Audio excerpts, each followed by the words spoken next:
El Señor les bendiga, hermanos. Vamos a ubicarnos, por favor, en Apocalipsis, capítulo 3, versículos del 1 al 6.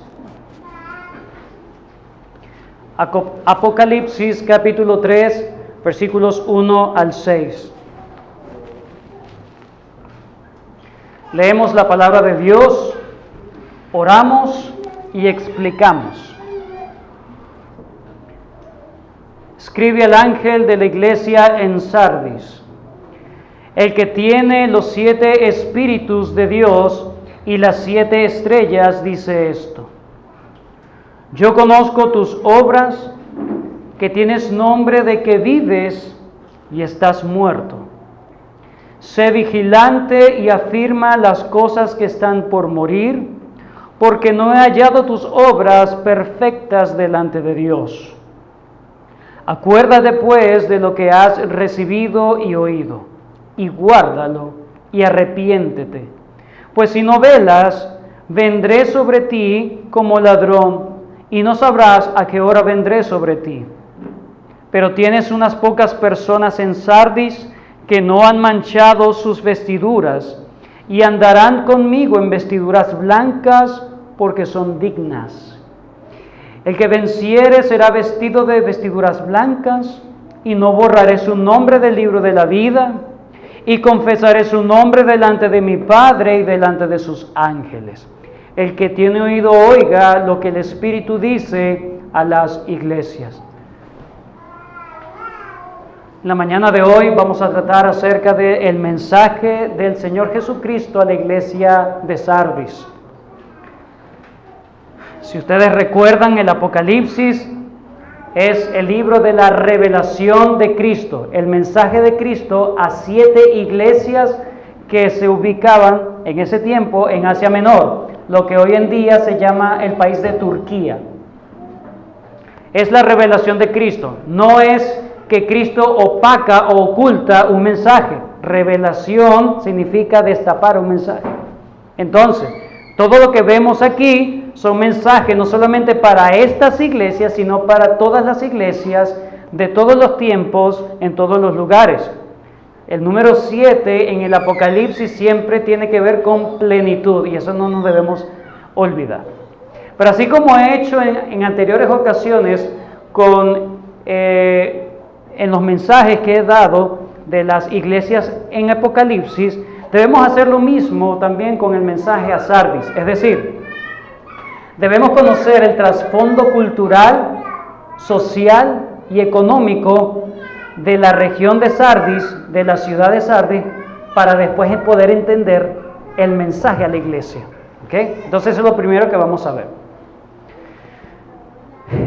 La ciudad de Sardis, que es la actual Sart en Turquía, todavía existe esa ciudad, era conocida en sus mejores tiempos, ya no para el momento en que Juan escribe, sino en los mejores tiempos, antes, era conocida como la ciudad inexpugnable, la ciudad inconquistable. Juan escribe a una ciudad, a una iglesia que se encontraba en una ciudad donde la ciudad se jactaba, o se jactó en algún momento, porque ya voy a explicar algunas cosas, se jactó en algún momento de que nadie podía conquistarla. La ciudad se ubicaba en una montaña, en una colina, su acrópolis se ubicaba en los más altos de la colina. Solamente por su ubicación, Sardis era infranqueable, era inconquistable. Nadie tenía acceso, solamente había un solo acceso a la ciudad de Sardis, y cuando había guerra, ellos se acumulaban toda la ciudad en el acrópolis de la ciudad, y allí se refugiaban porque nadie podía ir hacia la acrópolis. El acrópolis es una edificación en lo más alto de una cima, y la ciudad se extendía por todo desde la cima hasta todo ese valle. Era muy próspera la ciudad con productos agrícolas y se extendió bastante. Era básicamente en sí mismo, según su ubicación, una fortaleza. Simon Kistemaker, un comentarista del Nuevo Testamento, dice lo siguiente: solo era posible llegar a la ciudad desde el sur, a lo largo de la franja angosta y elevada que terminaba en el promontorio sobre el cual estaba construida la fortaleza. Precipicios pronunciados protegían la ciudad de manera que no se podía escalar. Debido a sus fuertes defensas, Sardis se convirtió en la capital de Lidia. Esa era Sardis antes de que se escribiera este mensaje. Ya para el año 95, los años gloriosos de Sardis habían pasado por algunas cosas que ocurrieron. Pero aparte de un terremoto que sufrió en el año 70 después de Cristo, donde fue reconstruida, pero nunca tuvo la gloria que se tenía antes. Sus años mozos se acabaron ya para el momento en que Juan escribe, ya para el 95, cuando Juan escribe este mensaje. Voy a hablar de dos características principales que tenía la ciudad de Sardis en el momento en que se escribe. Acabo de hablar su contexto en los primeros años de vida, ¿verdad? Infranqueable, inconquistable, impenetrable, era una ciudad fortaleza. Pero ya para el 95 ya no era la misma ciudad. ¿Por qué? Bueno, lo primero, ya para el tiempo de Juan, hermanos, la característica principal es que esta ciudad era considerada una ciudad proverbial. Una ciudad proverbial. ¿Cómo es eso, pastor? No entiendo. Vamos a explicar. Recuerden, para llegar a Sardis era una subida muy empinada, difícil de escalar. Ningún ejército podía llegar, ¿verdad?, sino por un solo acceso. Y ellos lo único que hacían era proteger ese único, entre comillas, el único acceso a la ciudad. Solo se preocupaban por defender la puerta principal. Y básicamente dejaban desguarnecido el resto de la ciudad. Pero en el siglo, en los años 560 al 546 antes de Cristo, un rey, el rey de Lidia, Creso, tuvo pleito con Ciro, rey de Persia. Este Creso se fue precisamente hasta Sardis para refugiarse allí, para que no le hiciera nada el rey de Persia.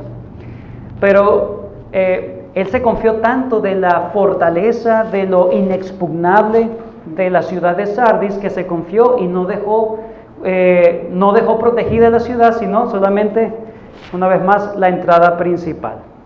Pero Ciro insistió y rodeó con sus fuerzas, con sus tropas, la ciudad, hasta que en un momento uno de los soldados se las ingenió y trepó de tal manera que alcanzó conseguir un pequeño acceso. Era básicamente desconocido ese acceso. Y por allí, por estar desguarnecido, toda la ciudad logró entrar y acabó con la ciudad. Pero cuando las personas no toman en cuenta sus historias, cometen el mismo error 2 veces. Y así mismo le pasó a Sardis. Fue conquistada una segunda oportunidad. De la misma manera. Eso ocurrió en los tiempos de Antíoco el Grande de Siria, en el 215 a.C. La ciudad fue rodeada y uno de los soldados, llamado Lagoras, pensó y dijo: las ciudades caen en manos de los enemigos más fácilmente de alguna negligencia o algo que niegan por parte de sus habitantes cuando se trata de defensas, y se niegan a creer que no puedan guardarlos apropiadamente. Este soldado Lágoras trepó, escaló por un lugar que no estaba protegido y volvió a entrar, o en ese caso entró otro enemigo y acabó una vez más con Sardis. Sardis cayó no una sola vez. La ciudad inexpugnable, la ciudad inconquistable, la ciudad que no le iba supuestamente a pasar nada, fue conquistada 2 veces. La ciudad era proverbial para animar a la gente a decirle: mira, si conquistaron a Sardis, no vas a poder hacer eso. Si Sardis fue conquistada 2 veces, no vas a poder, todo lo pueden. No decían eso. Pero era para animar a la gente a pensar de que lo imposible era posible. Mira el ejemplo de Sardis. Era una ciudad proverbial. Para el año 95, cuando se escribe esta carta, ya Sardis había desaparecido en cuanto a su potencia de fortaleza. Esa es la primera cualidad de la ciudad de Sardis en el momento en que se escribe la carta. La segunda característica de la ciudad de Sardis, estoy hablando de la ciudad como tal, todavía no he hablado de la iglesia, estamos hablando de la ciudad. En segundo lugar, Josefo, el historiador, el gran historiador de la iglesia, Josefo, dijo en sus escritos que ya para el primer siglo los judíos de Sardis eran muy grandes, había mucha multitud de judíos en la ciudad de Sardis. No solamente era multitud de judíos, sino que eran influyentes económicamente. Tanto era su influencia que el procónsul de Asia escribió en alguna ocasión a los líderes de Sardis, en nombre del César, les escribió que no resistiese o no impidiese, ¿sí?, que las prácticas judías en Sardis no lo impidiera, y que ellos no recolectaran o no le hiciese traba para que ellos recolectaran ofrendas para Jerusalén o dinero para Jerusalén, donaciones. Eran tan influyentes que la ciudad de Sardis apoyaba a los judíos de Sardis. Imagínense, no los perseguía, no los veía mal, era parte de la ciudad. Pero una cosa importante es que en la ciudad de Sardis se encuentra o se ha encontrado la sinagoga o el resto de la sinagoga más antigua, construida fuera de Israel y la más grande. Ustedes recuerdan en el mensaje a la iglesia de Esmirna, en el capítulo 2, versículo 9, donde dice: yo conozco tus obras y tu tribulación y tu pobreza, pero tú eres rico, y la blasfemia de los que se dicen ser judíos y no lo son, sino sinagogas de Satanás. Es decir, los judíos en Esmirna no eran sinagogas de Dios, no adoraban a Dios, sino adoraban al diablo. Eran instrumentos del propio diablo, porque perseguían a la iglesia de Esmirna. Esa era la misma situación en Filadelfia. Versículo 9 del capítulo 3. Es a la iglesia de Filadelfia. He aquí yo entrego de la sinagoga de Satanás a los que se dicen ser judíos y no lo son, sino que mienten. Entonces, tanto Esmirna como Filadelfia tuvieron persecución férrea de los judíos. Pero es interesante que en Sardis, en todo lo que leímos en el mensaje a la iglesia de Sardis, no se menciona que había una sinagoga de Satanás. Allí en Sardis estaba la sinagoga más grande jamás construida en el primer siglo fuera de Israel. No solamente estaba la sinagoga más grande y aparentemente no perseguían a los cristianos, sino que la sinagoga estaba exactamente, la puerta de entrada de la sinagoga estaba exactamente al lado de la puerta de entrada de un gimnasio romano. No es como los gimnasios de hoy en día. No era para hacer pesas ni nada de eso. Era para tener orgías. Era para tener cultos paganos. Eso eran los gimnasios. La gente estaba desnuda. La sinagoga más grande al lado de un templo pagano. William Whiteman dice: cuán ortodoxo debieron hacer esos judíos, ¿verdad?, que estaban en Sardis. ¿Cómo podían ellos adorar a Jehová como el único Dios verdadero en un lugar donde al lado tenían un templo romano, un gimnasio donde se adoraba a otra cosa y no a Dios? Los judíos se acomodaron a la ciudad de Sardis. No olvide estas cosas, hermano, porque esto nos va a llevar al mensaje a la iglesia. Consideremos ahora el mensaje a la iglesia. Versículo número 1. El título de Cristo. ¿quién manda el mensaje? El mensaje a Sardis. Escribe al ángel de la iglesia en Sardis. ¿Quién es el que manda a escribir? El que tiene los 7 espíritus de Dios y las 7 estrellas dice esto. Número 1, el que tiene los 7 espíritus de Dios. ¿Qué son los 7 espíritus de Dios? Vayan conmigo, por favor, a Apocalipsis capítulo 4, versículo 5. Versículo 5 del capítulo 4 dice: y del trono salían relámpagos y truenos y voces, y delante del trono ardían, ¿qué dice? 7 lámparas de fuego, los cuales son los 7 espíritus de Dios. ¿Qué son los 7 espíritus de Dios? 7 lámparas de fuego. No olvide eso. Vamos a Apocalipsis capítulo 5, versículo 6. Dice: y miré, y vi que en medio del trono y de los 4 seres vivientes y en medio de los ancianos estaba en pie un cordero como inmolado, que tenía 7 cuernos y 7 ojos, los cuales son los 7 espíritus de Dios enviados por toda la tierra. ¿Qué son los 7 espíritus de Dios? Lámparas de fuego, ojos y cuernos. Ay, ¿qué es eso?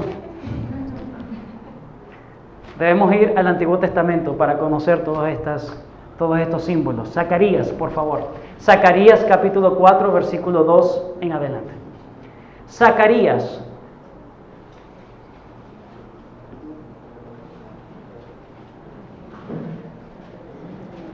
Capítulo 4. Zacarías en el Antiguo Testamento. Penúltimo libro del Antiguo Testamento. Existe, sí existe. Zacarías, capítulo 4, versículo 2 en adelante. ¿Lo tiene? Dice: y me dijo, ¿qué ves? Y respondí, 4 del 2 en adelante. He mirado y aquí un candelabro todo de oro con un depósito encima y sus 7 lámparas encima del candelabro. 7 lámparas, ¿recuerdan? Y sus 7 tubos para las lámparas que están encima de él. Y junto a él 2 olivos, el uno a la derecha del depósito y el otro a su izquierda. Proseguí y hablé diciendo a aquel ángel que hablaba conmigo: ¿qué es esto, Señor mío? Y el ángel que hablaba conmigo respondió y me dijo: ¿no sabes qué es esto? Y dije: no, Señor mío. Yo hubiese respondido igual. Entonces respondió y me habló diciendo: esta es palabra de Jehová a Zorobabel, que dice: no con ejército ni con fuerza, sino con mi espíritu. ¿Qué son los 7 espíritus de Dios? La plenitud del poder del Espíritu Santo. El que tiene el poder del Espíritu, es lo que está diciendo Cristo. El que tiene los 7 espíritus dice esto: el que tiene la plenitud de la deidad, el poder de Todopoderoso, dice esto: el Espíritu de Jehová. A Zorobabel, quien iba a reconstruir Judá o Jerusalén después del exilio de Babilonia, él lo iba a reconstruir, y la palabra de Dios dice: no te confíes de tu fuerza, yo soy el que te estoy dando la fuerza, yo soy el que te estoy dando el poder para eso. No con ejército, no es con fuerza, sino es con mi Santo Espíritu que tú vas a hacer las cosas. Sigamos. Sino con mi espíritu, ha dicho Jehová de los ejércitos. ¿Quién eres tú, oh gran monte? Delante de Zorobabel serás reducido a llanura. ¿Ven? El poder, el gran monte a llanura. Él sacará la primera piedra con aclamaciones de gracia, gracia a ella. Vino palabra de Jehová a mí diciendo: las manos de Zorobabel echarán los cimientos de esta casa y sus manos la acabarán, y conocerás que Jehová de los ejércitos me envió a vosotros. Porque lo que menospreciaron el día de las pequeñeces se alegrarán y verán la plomada en la mano de Zorobabel. Estos son los 7 ojos de Jehová que recorren toda la tierra. El Espíritu de Dios. El Espíritu de Dios son los 7 ojos, es esas 7 lámparas de fuego, esos 7 cuernos. Es la plenitud. Recuerden el número 7, lo dije al principio. Número 7 significa totalidad, plenitud, completo. Cristo está diciendo, yo soy el que tengo el poder. ¿Por qué el Señor está diciendo que tiene el poder? ¿Por qué tiene que presentarse el Señor Jesús de esa manera? En el mismo versículo 1 dice, el que tiene, Apocalipsis 3:1, el que tiene los 7 espíritus de Dios, ahorita vamos a ver las 7 estrellas, dice esto, yo conozco tus obras, de que tienes nombre de que vives y estás muerto. Yo soy el que tengo el poder de revivirte, es lo que está diciendo Cristo. Lo que tú necesitas, yo lo tengo, dice Cristo. Tú dices que estás vivo, pero estás en bancarrota totalmente y necesitas solamente el poder mismo de Dios para levantarte. Para levantarte. Estaban en una condición de muerte esta gente. No era, bueno, adelante iglesia. No, es que estás muerta, necesitas el poder mismo del Creador para levantarte, porque estás caótico. La iglesia de Sardis estaba muerta y solamente podía ser reavivada si el Espíritu de Cristo se hacía cargo de ella. Es el Espíritu Santo que es el dador de la vida, no solamente de la vida física, sino de la vida espiritual. Las 7 estrellas. ¿Qué son las 7 estrellas? En Apocalipsis capítulo 1, versículo 20 dice, el misterio de las 7 estrellas que has visto en mi diestra y de los 7 candeleros de oro, las 7 estrellas son los ángeles de las 7 iglesias. Entonces, ¿qué son las 7 estrellas? Son los mensajeros de Dios, los ángeles, los mensajeros de Dios a la iglesia. El Señor está diciendo, yo tengo el poder y tengo el medio para reavivarte. No es solamente el poder, sino que también Dios trabaja por el medio. ¿Cuál es el medio? Por medio de los mensajes de los mensajeros. La única manera para tú reavivarte espiritualmente es que necesitas el poder de Dios, pero necesitas escuchar el mensaje de Dios por medio de sus ángeles, de sus mensajeros. No puedes decir, Señor, me siento tan mal espiritualmente. Oh Señor, me siento muerto espiritualmente, desabrido. Avívame, Señor. Quiero volver a tener el contentamiento, el gozo de la salvación. Quiero volver a deleitarme en ti. Pero este domingo no, tengo que hacer esto, tengo que hacer aquello. ¿Cómo te vas a reanimar? ¿Cómo te vas a vivificar si no te expones a los mensajes que traen los mensajeros de Cristo?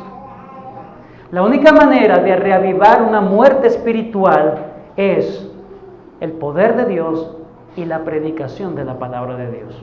Es la única manera.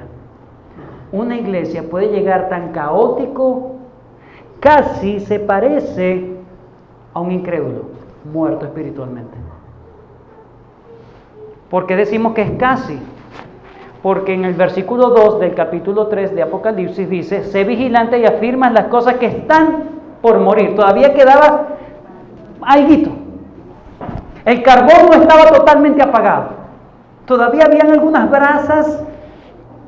Aviva lo que está por morirse. Es lo que está diciendo Cristo. Cristo tiene las 7 estrellas y Él tiene los 7 espíritus de Dios. Es interesante que en las inscripciones de las monedas de Sardis, en el tiempo de Adrián, en el 117 al 110 de antes de Cristo, estaba la inscripción o la imagen del emperador Adrián y por el otro lado una luna sosteniendo 7 estrellas. Ese era, decía, el mito del emperador que tenía el poder absoluto del universo. Cristo está diciendo, yo tengo el poder verdadero y el control y la autoridad verdadera sobre el universo y sobre sus vidas. Jesús advierte a la iglesia de Sardis que Él tiene el poder que ellos necesitan. Que ellos necesitan. ¿Quién es el que está hablando? El que tiene los 7 espíritus y el que tiene las 7 estrellas. ¿Qué dice el que tiene los 7 espíritus y las 7 estrellas? El mismo versículo 1 nos dice el Señor y da una queja. Ese es el segundo punto, una queja. Lo primero que hemos visto, el título de Cristo. Lo segundo que estamos viendo es la queja de Cristo. Yo conozco tus obras, que tienes nombre de que vives y estás muerta. Es una queja corta y contundente. No dice, bueno, tú has hecho esto, No, estás muerto. Directo, sin anestesia. El Señor estaba preocupado por la condición espiritual de los que se dicen ser creyentes. Estaba preocupado. No lo habla con medias tintas, va directo al grano. Estás muerto, entiéndelo. Así como la ciudad de Sardis en este tiempo ya había desvanecido sus años de gloria, asimismo la iglesia de Sardis probablemente en algún momento tuvo un gran renombre como iglesia. La iglesia de Sardis, tremenda iglesia. Tienes nombre de que vives. Esa palabra nombre se puede traducir como fama. Tienes la fama de que estás viva y coliendo. Tienes fama de que eres una iglesia sana.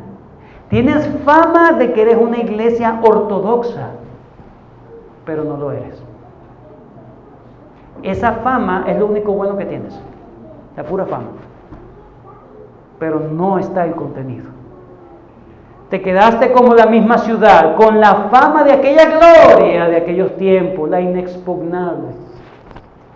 Pero ahora no lo tiene. Su gloria se había desvanecido, así como la de su ciudad.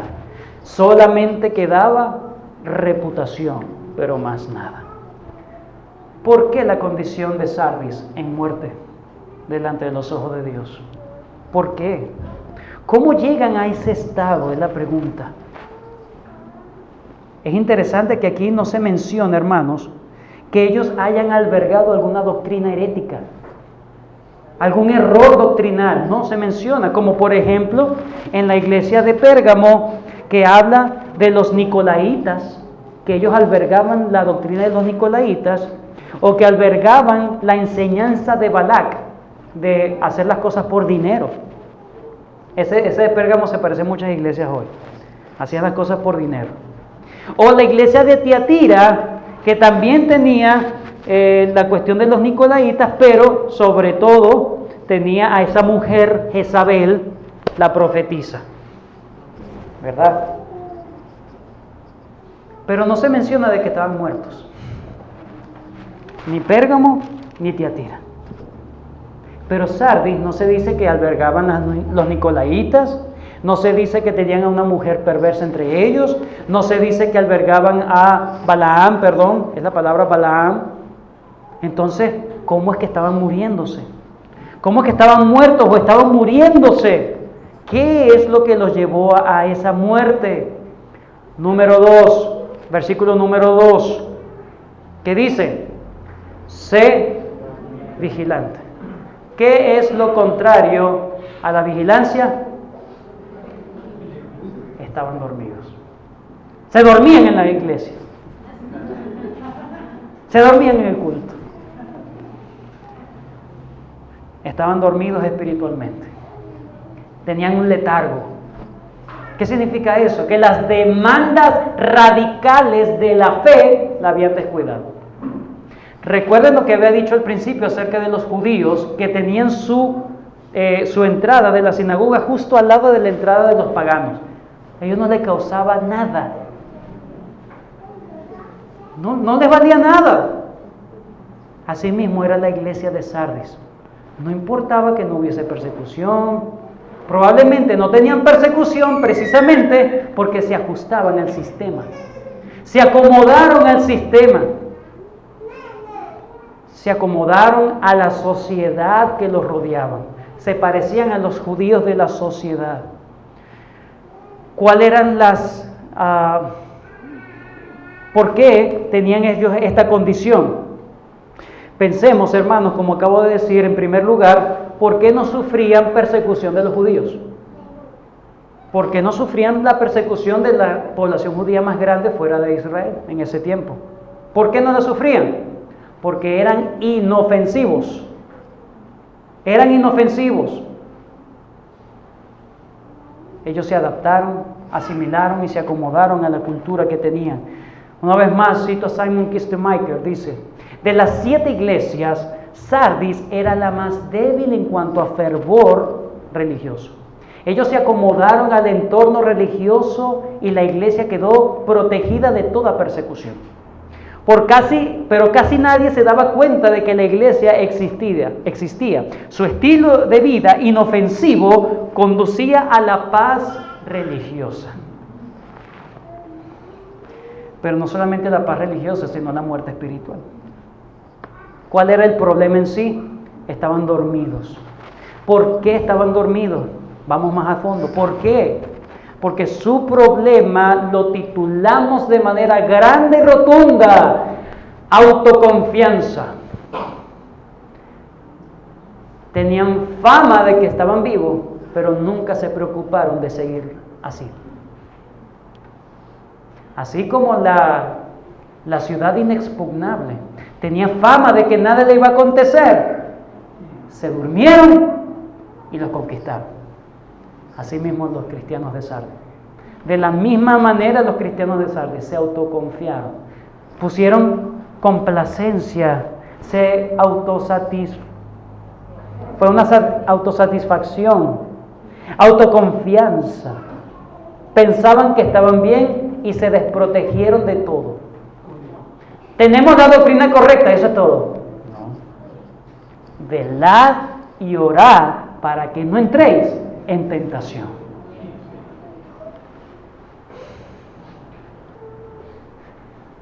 La iglesia que estamos atendiendo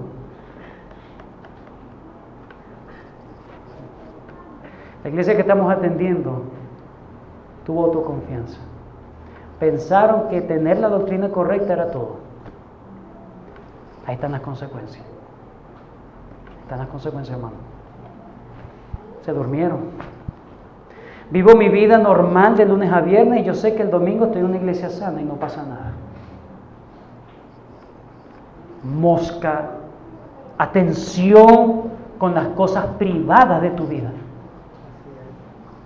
Con las cosas privadas de tu vida. Es una condición muy sutil, pero que resulta en la pérdida de la vitalidad espiritual. Voy a poner el ejemplo de un tal Philippe Petit. Algunos sabrán quién fue él. En los años 70, específicamente en 1974, Philippe Petit, un loco, porque no puedo llamarlo de otra manera, subió a las que eran antiguamente, antes del 2002, ¿verdad?, las Torres Gemelas en Nueva York. Subió y logró pasar de una torre a otra con una cuerda, en medio de una cuerda, ¿sí? Han sacado hasta películas de eso. Este hombre se hizo famoso por pasar por un cable de acero entre las 2 torres gemelas del World Trade Center en la ciudad de Nueva York. Eso ocurrió en la mañana del 7 de agosto de 1974. No cruzó una sola vez, cruzó 8 veces.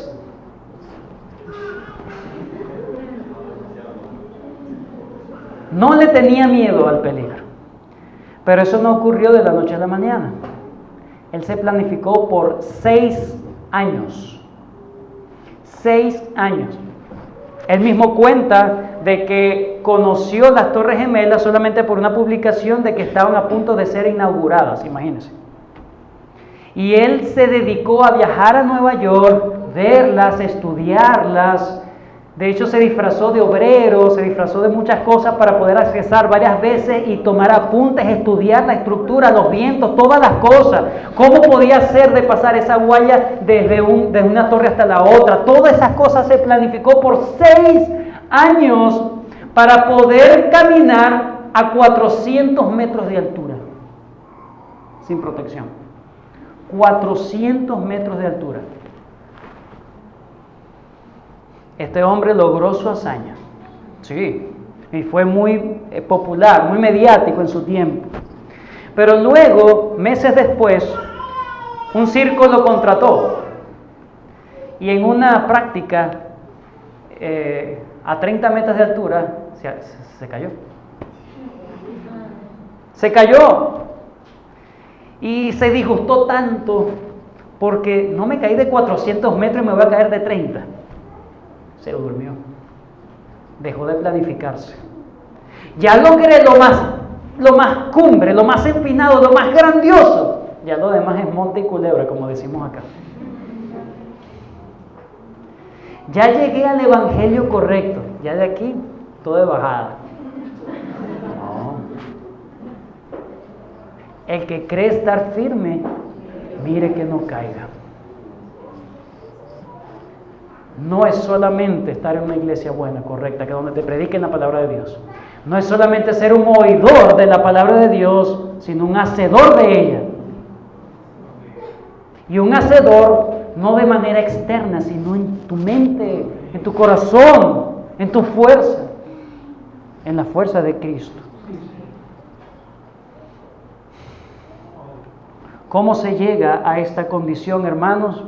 Simplemente cuando eres negligente a hacer cumplir la palabra de Dios en tu vida. O cuando simplemente llegas a una congregación o llegas al servicio, llegas a la prédica y dices, ya yo sé lo que van a hablar.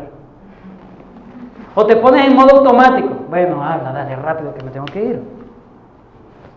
Decadencia espiritual. Cuando hay apatía y no hay fervor por escuchar la bendita palabra de Dios. Es que hoy le toca al pastor de viernes, no me gusta cómo predica él. Es la palabra de Dios y no el predicador, pero Dios usa el predicador. ¿Cuáles son las consecuencias que tuvieron ellos, hermanos? Dice, sé vigilante, versículo 2, y afirma las otras cosas que están por morir, porque no he hallado tus obras perfectas delante de Dios. ¿Cuáles son las consecuencias de dormirse espiritualmente, de dejar de hacer los devocionales familiares y personales? Empiezas a hacer cosas para Dios incompletas. Te quedas en el camino. Me ganó el desánimo. Tienes nombre de que vives y estás muriendo. No solamente tienen sus obras imperfectas delante de Dios. En el versículo 4 es interesante lo que dice. Pero tienes unas pocas personas en Sardis que no han manchado sus vestiduras. Ellos pensaban que estaban bien y la final es que todos estaban manchados, excepto algunos que sí se mantuvieron. No se dieron cuenta de que estaban manchados sus vestidos. Manchar sus vestidos tiene la connotación, o una vestidura blanca, una vestidura que no tiene mancha, es una reputación moral, ética, correcta. Empezaron a desviarse a la inmoralidad y no se daban cuenta. Empezaron a hacer cosas para Dios incompletas. Un corazón medio para Dios, no es una adoración completa al Señor, sino bueno, voy a hacerlo porque hay que hacerlo. Hipocresía. Y no se dieron cuenta de que sus ropas ya estaban manchadas y solamente algunos se cuidaron de no mancharse, pero el resto ya estaba. Isaías 29:13 dice pues el Señor, porque este pueblo se acerca a mí con su boca y con sus labios me honra, pero su corazón está lejos de mí y su temor de mí no es más que un mandamiento de hombres que les ha sido enseñado. Para que el pastor me vea que estoy predicando, para que el pastor me vea que estoy haciendo el devocional con la familia, para que el pastor vea. Su temor no es más que algo de hombres. Para ir terminando, hermano, la corrección. ¿Cuál es la manera de salir de esa bancarrota espiritual. Número 2, versículo 2. Ya hemos visto el título de Cristo, hemos visto la queja de Cristo, ahora vamos a ver la corrección o las herramientas para corregir el asunto que da Cristo.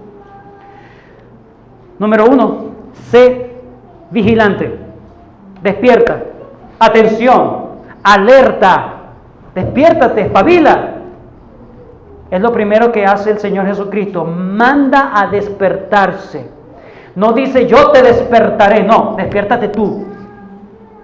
Tú eres hijo de Dios, tú eres responsable. A un incrédulo hay que despertarlo, hay que hacerle ver la luz, pero un hijo de Dios ya es responsable. Despiértate, sé vigilante, es lo que está diciendo. La ciudad de Sardis era supuestamente inexpugnable y se durmió, dejó desguarnecido y fue conquistado.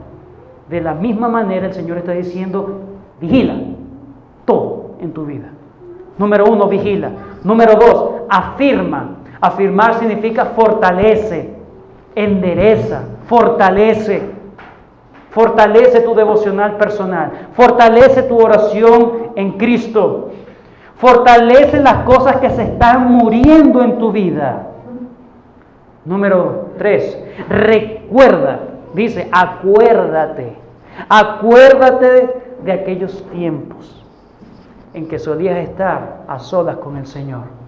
Recuerda, piensa, empieza a hacer memoria. Esa es una de las maneras.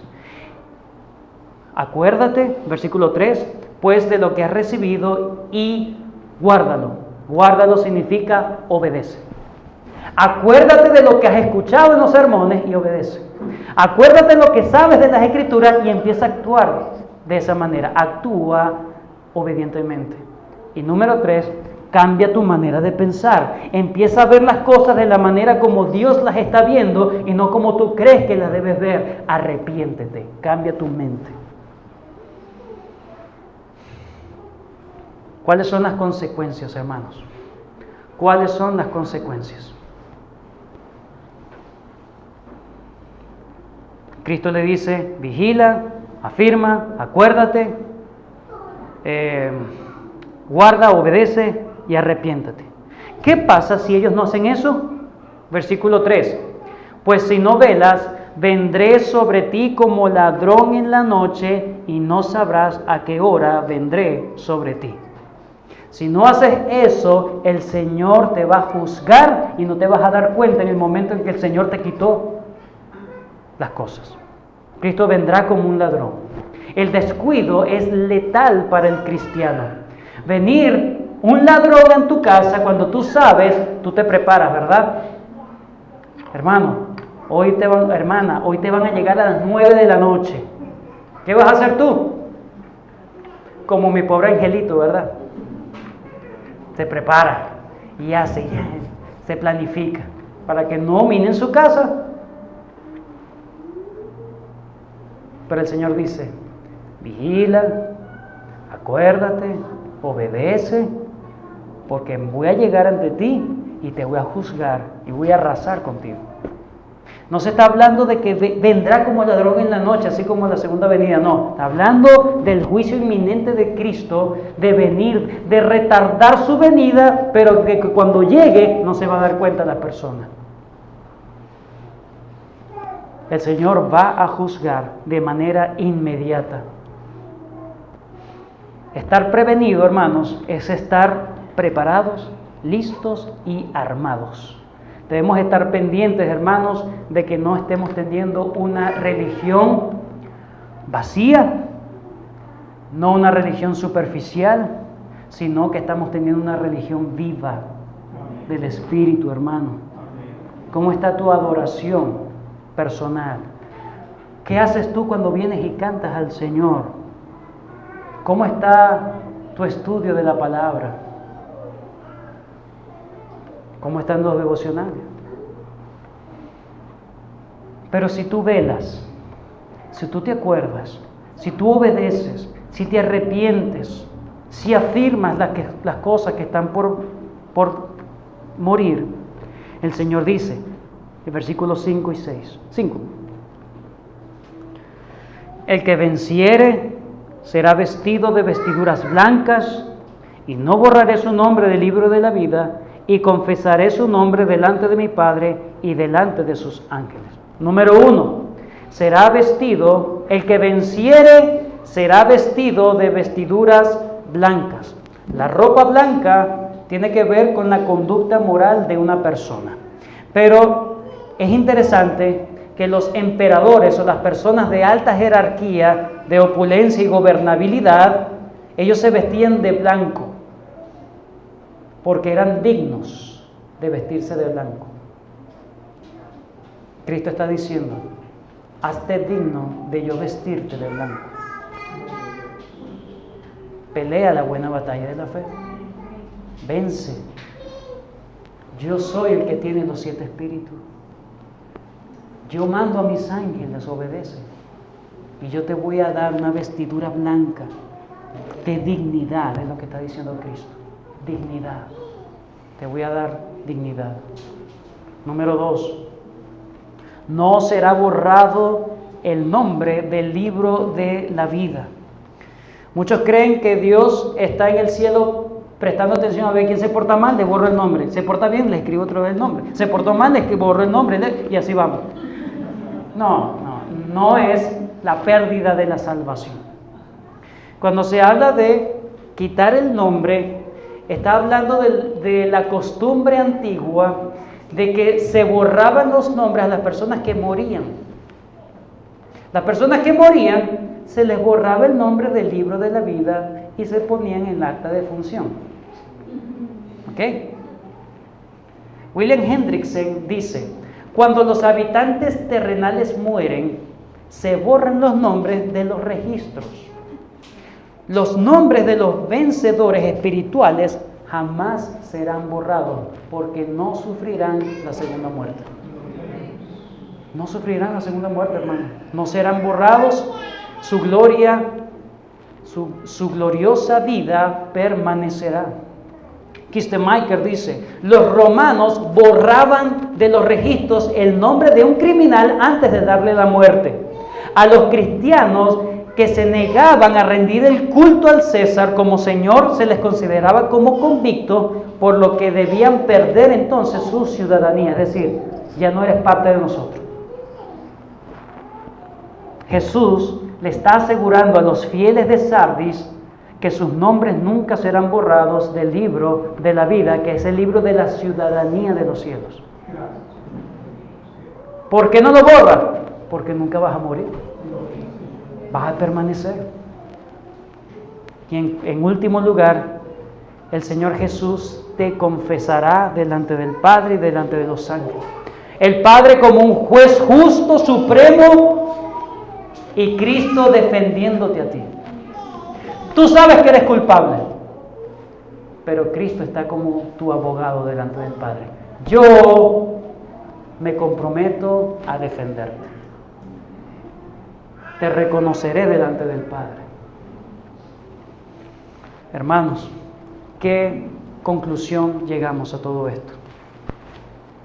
Una iglesia que se confió de que todo estaba bien, unos hermanos que no se dieron cuenta que estaban en bancarrota espiritual, pero todo porque no fueron vigilantes en hacer hasta lo más mínimo.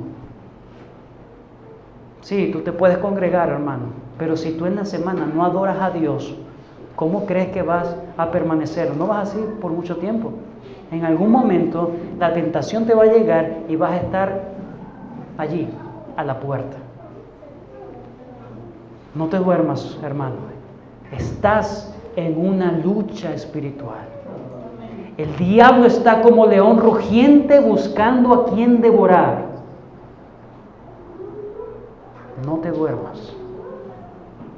Y si sientes que estás perdiendo la batalla, que te estás muriendo espiritualmente, el Señor tiene los 7 espíritus. El Señor tiene. Busca al Señor. El Señor te va a dar lo que necesita. Él lo tiene. Venid a mí todos los que están cansados y cargados, y yo os haré descansar. Vayamos solamente a Isaías 32. para terminar. Isaías 32.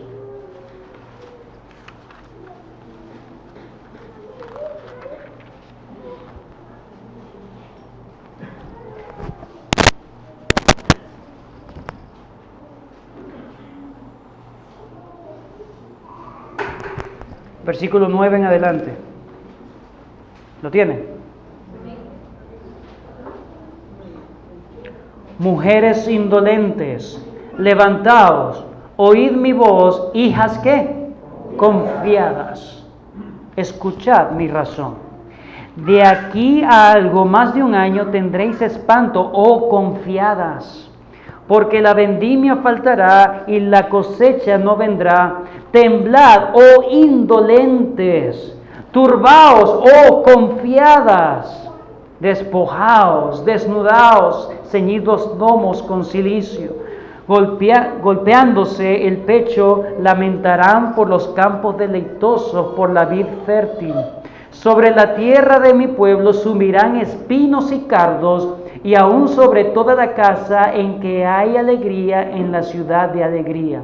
Porque los palacios quedarán desiertos, la multitud de la ciudad cesará, las torres y fortalezas no volverán se volverán cuevas para siempre, donde descansen asnos monteses y ganados y hagan majada. Hasta que sobre vosotros sea derramado el Espíritu de lo alto, y el desierto se convierta en campo fértil, y el campo fértil sea estimado por bosque. La única manera de revivir, de reavivar una ciudad que está desierta, una cueva, un campo infértil, hasta que sobre vosotros sea derramado el Espíritu de lo alto, y lo que era desierto se convierta en fértil, y lo que es fértil sea un bosque.